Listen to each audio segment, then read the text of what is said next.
So, in this part, we're still in the mechanics of DNA, what is life, but I really want to draw some attention here to some of the techniques of biotechnology.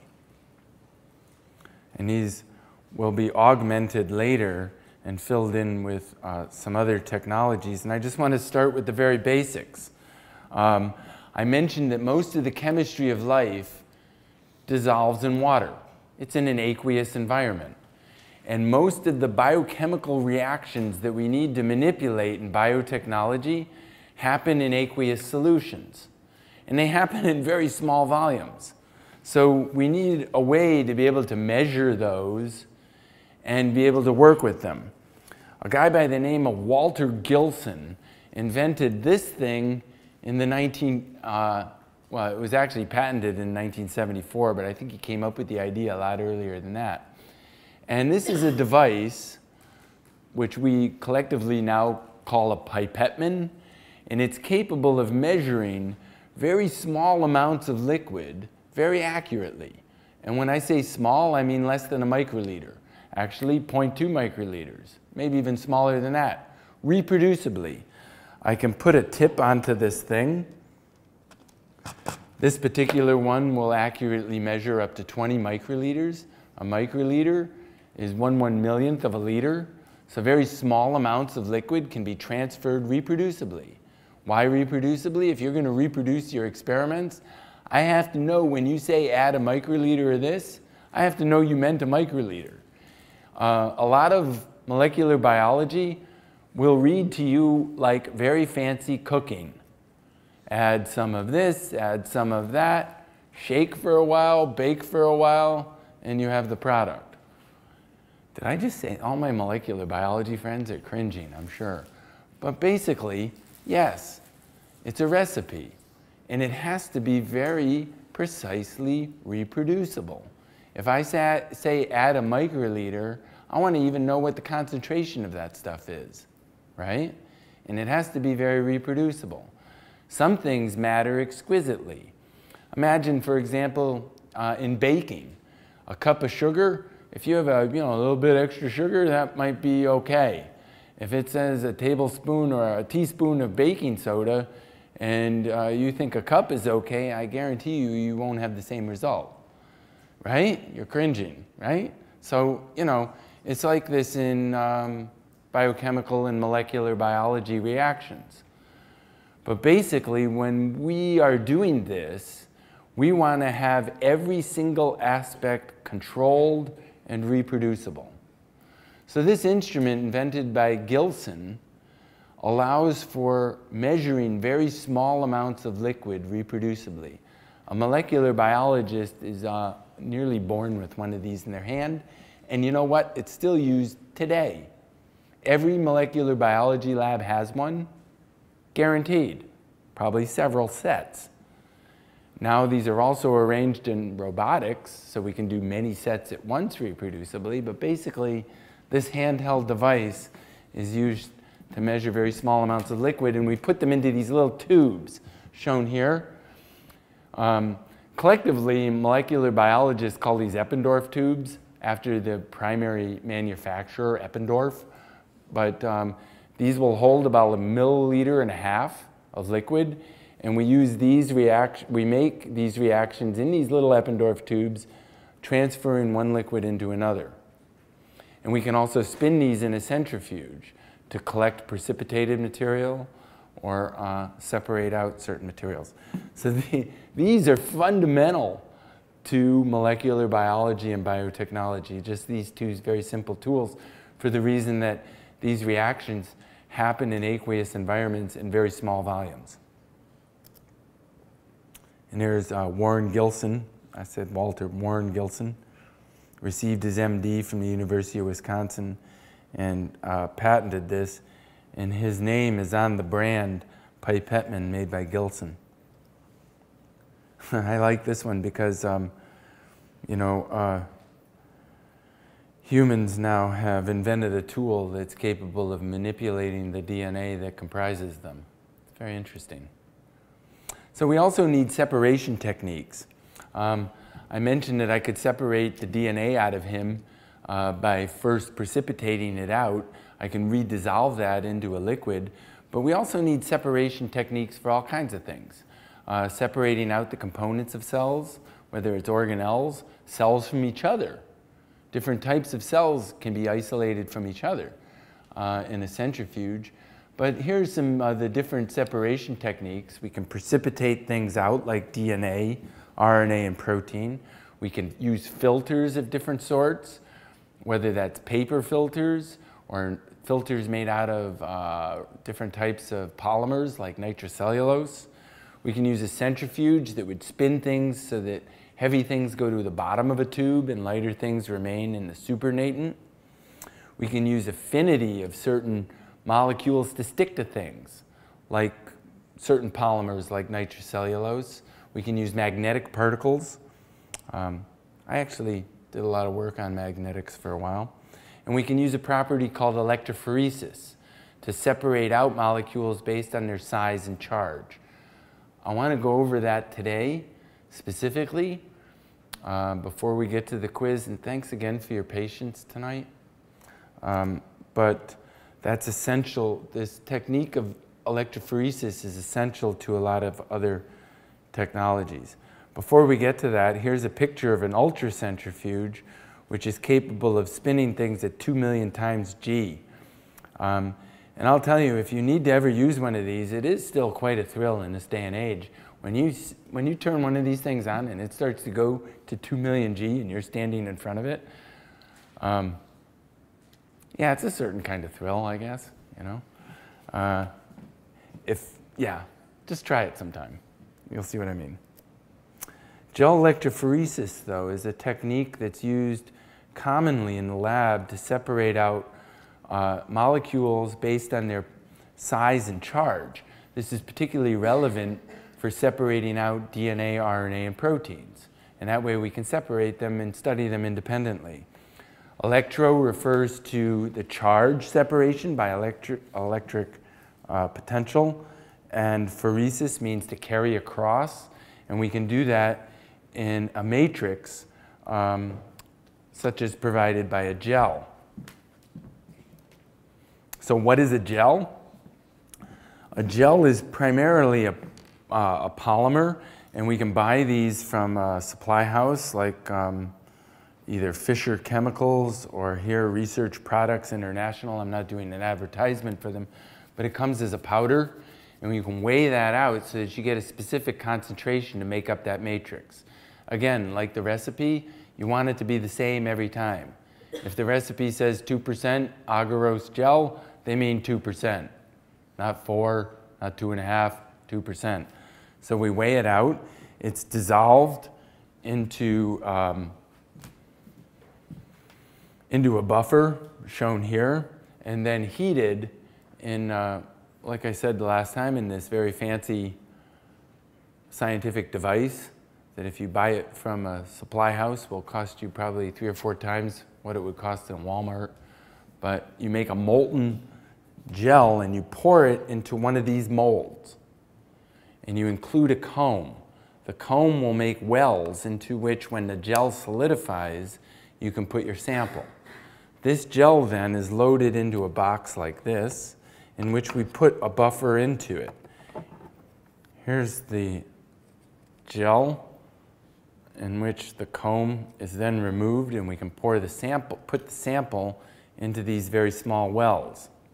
This is loaded into this, and the samples then would be loaded using a pipetteman, and a very small sample will be loaded into each one of these wells.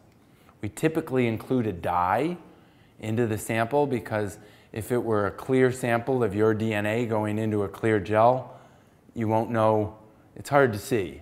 So basically we include a neutral type of a dye so that we can see the dye and the sample going into the gel.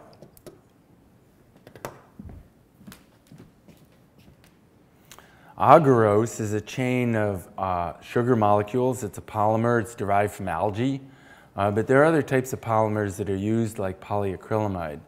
But here is a sequence showing the loading of the gel using this pipetteman shown here, taking the sample out of the Eppendorf tube. Notice that it is a blue color loaded into this gel here.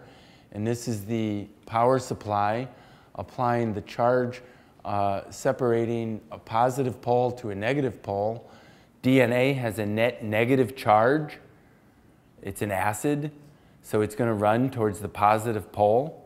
So you have a negative and a positive pole. You load your gel in here, and you connect your positive pole, red, with your negative pole, black, to your power supply.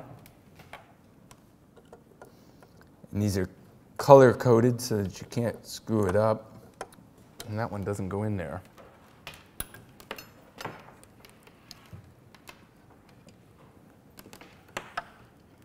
So the black goes into the black. The red goes into the red. And so on. We close the box. And they make these so that once you connect it, you can't put your fingers in there, which is a good safety feature. And when this is turned on, you can adjust the voltage so that now what's going to happen is that DNA will move towards the positive pole over time, separating out these fragments based on their size. So this has applications in everything from forensics and DNA fingerprinting to cloning and separating fragments of DNA. If I want to cut out a promoter fragment and fuse it next to a coding sequence, I first need to cut out that piece of DNA, separate it out from everything else, and I will do that using gel electrophoresis. So again, remember that DNA carries a net negative charge on its phosphate, the red circles shown here, that form the sugar phosphate backbone of DNA.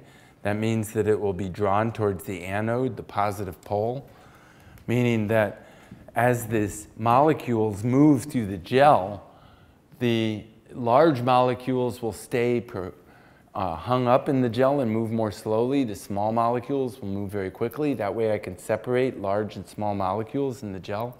By the way, if you did screw this up and you reversed them, that means that the DNA will run off the gel in the other direction and you'll lose your sample. You're laughing, but you know what? Everybody will do that at least once. You know, so it's not bad to do it once, really. But also, if you let this go too long, like you let it go overnight or you go out with your friends and come back later, you can run this entirely off the gel and you're pretty bummed out about that too. So over time, we can separate large and small fragments that way. We can include a molecular weight ladder so we can see exactly what the number of base pairs are. So if I think that your promoter region for your hemoglobin gene is roughly about 1,500 base pairs, I can calculate what the molecular weight is of that and see that indeed that corresponds to that fragment. So there's what gel electrophoresis is. That brings me to this slide. The techniques in biotechnology are more or less the unsung heroes of the science.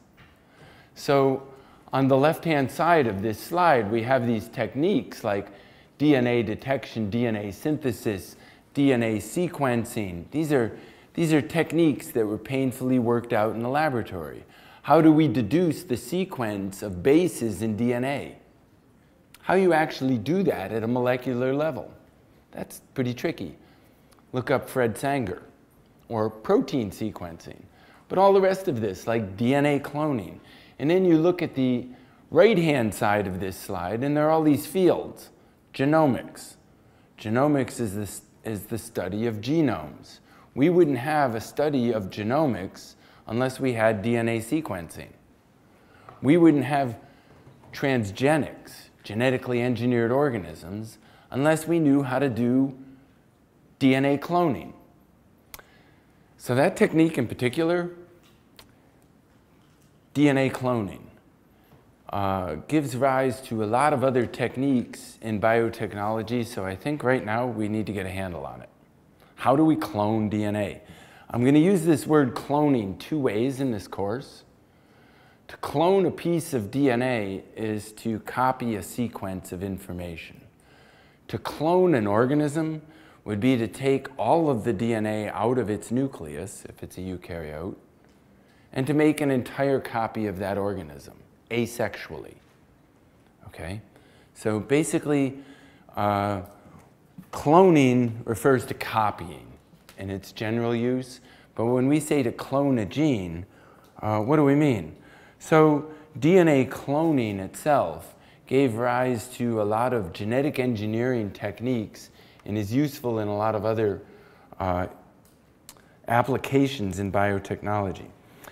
So remember, in DNA replication, when DNA copies itself, I said that, you know, if I isolated DNA out of you and just put it on the shelf, I don't know why I'm always isolating your DNA, but there it is, we've got it. If I just put it on the shelf as isolated DNA, it's going to sit there and sit there and sit there. DNA requires a host of proteins, and usually inside of a cellular environment, in order to copy. And so it's all of these different proteins, remember, that I described as being involved in DNA replication. It turns out that many of the techniques in biotechnology are not created simply out of human innovation alone, but they are more or less borrowed from nature itself. So DNA cloning itself utilizes some of the proteins involved in DNA replication. And I will mention another technique in the second part of tonight's lecture on how some of these other proteins are used. But how do we clone a gene goes back to a time when Boyer, Cohen, and Berg, three scientists who were working at University of California in San Francisco, were working on these enzymes, these proteins which recognize certain specific sequences in DNA. So there are several classes of these types of proteins that are capable of recognizing specific sequences. And what they were working with were proteins that were isolated from bacteria, that were capable of recognizing specific sequences and cutting the DNA at that sequence. So for example, in the one I've shown here, if you have on this sequence AATT, this enzyme called EcoR1 is capable of first recognizing that sequence and then cutting the DNA right there to cause a double-stranded break with this overhang. So it doesn't matter the source of the DNA, whether it's from a frog or from a human or from a pea plant. AATT is the sequence that EcoR1 is going to recognize and cut. So they had a way of cutting DNA. If you go back to that previous slide, whoops. In DNA replication, there is this enzyme that is capable of stitching two pieces together called a ligase. So what Boyer, Cohen, and Berg discovered was the enzyme capable of cutting DNA, and they also already had a protein that was capable of pasting DNA. So you could say that they discovered cut and paste before Microsoft. So they were able to cut DNA in this sequence, and if you look at this, the way that this is recognizing AATT, if the gray DNA here causes this cut and the yellow DNA here causes this overhang, when we put these together and add the ligase enzyme, it patches these back together because that sequence is homologous on both sides of that template. So by cutting AATT on one side or one source of the DNA and AATT on the other, we can stitch them back together. So basically what they invented was cut and paste DNA. Now why is this important? Because they were working with these circular pieces of DNA that occur in many different bacteria. many different bacteria harbor, besides a linear chromosome, these circular chromosomes called plasmids. And many bacteria share these asexually amongst each other. So there are usually many copies of these plasmids per bacterial cell. Some of these contain genes for antibiotic resistance. The genus Streptomyces, for example, contains about 500 different species, and most of your antibiotics are created by that organism, Streptomyces. And usually these are made on plasmids, but also there are antibiotic resistance genes in bacteria that cause that bacteria to be resistant to an antibiotic. So there's a biological warfare going on amongst bacteria. Some make antibiotics, some make genes that resist antibiotics. So anyway, Boyer, Cohen, and Berg were working with these plasmids, and what they discovered was that with their enzymes, they could cut open a plasmid. So using an enzyme like EcoR1, they could open up that ring. Now let's go back to his DNA. And actually, didn't I isolate your hemoglobin the last time? A stretch of DNA roughly about 1,500 bases long. I haven't looked that up, but that's probably about right. So it's about 1,500 bases. Let's imagine I cut that with the same enzyme, EcoR1. It has those AATT overhangs. Now I open up this plasmid with EcoR1. Then I can insert his hemoglobin gene into that plasmid. That's exactly what they did. So they took a foreign piece of DNA, any foreign piece of DNA. It could be a frog DNA, it could be his DNA, it could be a plant DNA. We cut that with the enzyme, open up the plasmid, drop that in, put this plasmid into a bacteria that doesn't have any plasmids, and then grow it on the antibiotic that would kill the ones that did not receive that piece of plasmid. Follow? So you see that antibiotic resistance gene? That's going to allow that guy to survive in the presence of the antibiotic. Every time that cell divides now, it's going to copy that plasmid. So let's go back to his hemoglobin gene. There's only 1 or 2 copies per every cell in his body. But now I isolate that copy. 1,500 base pairs. It spells for his protein hemoglobin. Let's say that's it right there. I put it into a plasmid, put that into a bacteria, put that into an antibiotic that will kill all of those guys, allow that to grow, and in no time at all, say about an hour, I have a whole test tube full of bacteria that contain a copy, an exact copy of his hemoglobin gene. And if I want it back out of that plasmid, I isolate that plasmid, cut it again with that EcoR1, and bam, I've got a vat full of his hemoglobin gene. So I've used the bacteria as a vehicle to copy his piece of DNA. But I could do that with any piece of DNA. So that's how we clone genes. Now remember, not all genes are on at the same time. In other words, you have to have switches that regulate genes and when they're turned on and off. You have some eye-specific proteins that have eye-specific genes, some liver-specific proteins that are encoded by liver-specific genes. So there is a switch upstream of the coding sequence for a gene. We call this a promoter. This will regulate not only cell specificity, but developmental specificity. And it could be chemically induced. But these promoters can also be cloned. So I can cut and paste a promoter with any coding sequence followed by a termination signal to tell it to stop reading and stabilize it. And I have made a synthetic gene. So let's go back to his hemoglobin gene. Let's say I take a promoter that's on in corn cells. And I take that promoter and I fuse it to his hemoglobin gene by that same cut and paste mechanism. And then I put a termination signal that's also recognized by a corn plant.